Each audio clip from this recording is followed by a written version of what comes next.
वा मरणाचा ऊन वाढलं 45-40 पेक्षा वर गेलं तापमान भलता ऊन लागू एवढं दुपारा घरातून बाहेर निघता येत नाही आणि त्याच्यातलं कोथमीर उपटण्या बुडवली काय करावं गाड्या आता या उन्हाला जे काम करतो आता सूर्यदेवालाच फोन लावतो लय ऊन वाढा आता फोनच लावतो सूर्यदेवाला.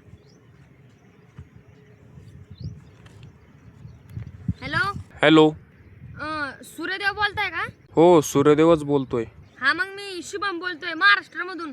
हो बोला काय झालं एवढ्या दुपारी फोन का केला? एवढं दुपारी फोन म्हणजे मग दुपारी नाही तर मग का संध्याकाळी फोन करायचा होता का?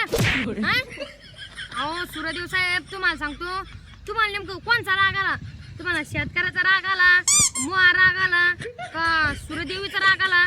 कोणचा राग आला तुम्हाला? कोण एवढे तपले तुम्ही? एवढं तपत असते का तुम्ही? तुमचं असं एवढं व्होल्टेज कोण वाढलं? थोडं व्होल्टेज कमी करा नाही काय मरणाची तपले तुम्ही. आम्ही सारे लोक इकडे असं कॅडबरी नाही पकडून चाललो डायरेक्ट बांधे पकडून चाललो. हे बघा हा निसर्गाचा नियम आहे मला माझं काम करावंच लागणार. तुम्ही करा तुमचं काम पण आमचं पण ठेवा काही मानपान. सूर्यदेव साहेब तुम्ही एवढं तपत असते का? जरा कमी करा ना इतकं ऊन मरणाचं चटकू राहिलं. तुम्हाला चटके नाही बसत का तुमचे? आम्ही घरात बसून मस्त असं इतके मारण्याचे चटके बसते आम्हाला. सलापाच्या घरात असून 4 पंखे लावतो तरी मारण्याचे चटके बसते. एवढं तपलं तुम्ही आणि तुम्हाला काहीच होत नाही का? अशी चटके बसते जस काय आम्ही जाळ्यावर बसलो अशी चटके बसू राहिले. अहो साहेब सूर्यदेव साहेब तुम्ही करू राहिले तुमचं काम पण एसी पंखे कूलर हे करा ना त्याचं काम काय? घराला थंड करणं.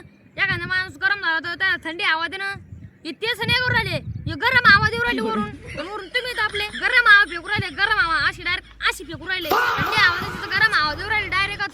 गरम हवा कुठे असते का? त्याने काय पाप केलं होतं तुम्ही त्याच्यावर एवढे तपू राहिले तर काय कुणा आहे त्याच्यात तुम्ही आम्ही काही केलं असं आमच्यावर पण तुम्ही त्याच्यावर कोण तपू राहिले ते आम्हाला थंडी हवा द्यायला नाही. हे बघा शुभम भाऊ हा निसर्गाचा नियम आहे यात मी काही नाही करू शकणार. अहो तुम्ही काही करू नाही शकत पण सरकारनं तर काहीतरी काढलं पाहिजे ना. एवढं ऊन पडलं मारण्याचं काहीतरी काढलं पाहिजे ते ना.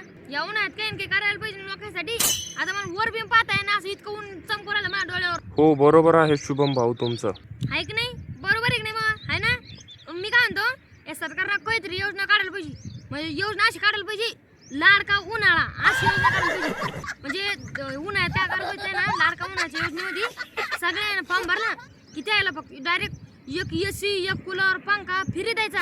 त्यासोबत लिंबू सरबत पुन्हा आईस्क्रीम थंड प्यायला द्यायचं आणखीन. मग कसं चांगलं राहतं थोडं थंड वाटतं. तुम्ही जर तपले तुम्ही जर तपले ना तरी मग आम्हाला थंड वाटतं ना. अशी योजना काढायला पाहिजे बा सरकारला. मी म्हणतो सरकारला आता. अहो सूर्यदेव साहेब तुम्हाला सांगतो इतकं ऊन आहे ना डोकं असं मरणाचं तपत असं तपत लगे. एखाद्या टाकल्या माणूस समजा ती त्याच्या डोक्यावर कधी पोळी ठुली ना ती बी बाजून नाही कधी. साहेब तुम्हाला सांगतो आता या महिन्याभरापासून लोक गॅसच आणणार नाही. तुम्ही एवढं ऊन देऊ राहिले तवा बाहेर घेऊन जाते असं उन्हात धरते. तेल गरम होतं डायरेक्ट पोळ्या भाजते त्याच्यात कोरड्याच करते. बरं मी काय म्हणतो तुम्ही एवढं मरणाचं तपू राहिले तुम्हाला अशी सुट्टी बिट्टी नसते दुपारून म्हणजे शनिवारी हाफ डे गिफ्ट नसतं का? ते नाही का शाळेला शनिवारी हाफ डे राहतो तसं तुम्हाला काही हाफ डे नाही का? आणि रविवारी सुट्टी नाही तुम्हाला शाळा सुट्टी राहते तशी पहा बरं तुमच्या साहेबाला म्हणून ते मोठ्या घ्यावर सुट्टी आहे का रविवारी आणि शनिवारी हाफ डे. बरं मी काय म्हणतो तुम्हाला नसन सुट्टी देत मी देतो तुम्हाला सुट्टी बरं का. कोणी तुम्हाला देत नसलं तर हा तुम्ही काय करायचं सकाळी 6ला वर निघायचं आणि 12 वाजता वरच थांबायचं बरं का. आणि दुपारा 12 वाजल्यानंतर जेच घरी निघून जायचं तर डायरेक्ट उद्या सकाळचे 6 वाजता यायचंच नाही. इतकं ऊन चटके बसू राहिले डायरेक्ट आम्हाला इतकं तपू राहिले. तुम्ही आराम करा घरी जाऊन दुपारा 12च्या नंतर आराम करा. मग आता चटका बसले एका जागेवर बसलं का वाचत? नाही शुभम भाऊ असं होऊ शकत नाही. काय लावून धरलं तर तुम्ही मोगा बसून ते मी काही नाही करू शकत. मी काही नाही करू शकत. काय करू शकत नाही म्हणजे तुम्हाला सांगतो मी लोकांना लग्न बिन दुपारचे ठेवलेले. आता दुपारच्या लग्नात असं मरणाचं ऊन चमक पाडी तर तुम्ही खाली तपत तो नवर ते बिचारा नाचतो डीजे पुढं घाम येऊन जातो त्याला बांधा आणि मनपात आणस टायमाला घोड्यावर बसून आणते आणि मनपात येऊस तर बांधा वल्ला होऊन जाते ते. तुम्हाला सांगतो कालचीच गोष्ट आहे पा कालचीच गोष्ट आहे. मी लग्नात गेलो नवर तो नाचला घोड्यावर असा नाचला लगे आणि मंडपात येऊस तर चट वल्ला झाला असा वल्ला भास होऊन गेला लगे. आणि मंडपात आल्यावर नवरी काय म्हणते त्याला नवर दे कोण चडीत मुतला. आता तिला कोण सांगितलं घामाला बांधा वल्ला आला एवढे तपले तुम्ही डायरेक्ट वल्ले करून टाकले त्याला आणि नवरी म्हणती कौ मुतला चडीत त्यो सांगा तिला आता काय करू आम्ही. आम्ही काय करू तुम्ही सांगा. आता तुम्ही एवढं तपू राहिले. एक तर मी आधी जसं हिवाळ्यात मस्त असं किरमा लावलो, पावडर, पुन्हा बाटल्या लावलो, गोर झालतो. आणि उन्हाळा आला आणि तुम्ही तपलं झालं काढू मी. काय करू मी मग? काय झाला उन्हाळा चालेल झालं मी काळा घुस. ती घुस तरी बरी दिसते, ती बिळात घुसणारी ती. एवढे काय झाले पोरं माहिती का? साहेब सूर्यदेव तुम्हाला सांगतो मी, काही पोरं इतके काय झाले रातच्या अंधारात त्याच्या घरी गेलो ना दिसतच नाही ते पोरग. गायब पोचून जात अंधारात डायरेक्ट. असं इतकं काय झाले पोरं.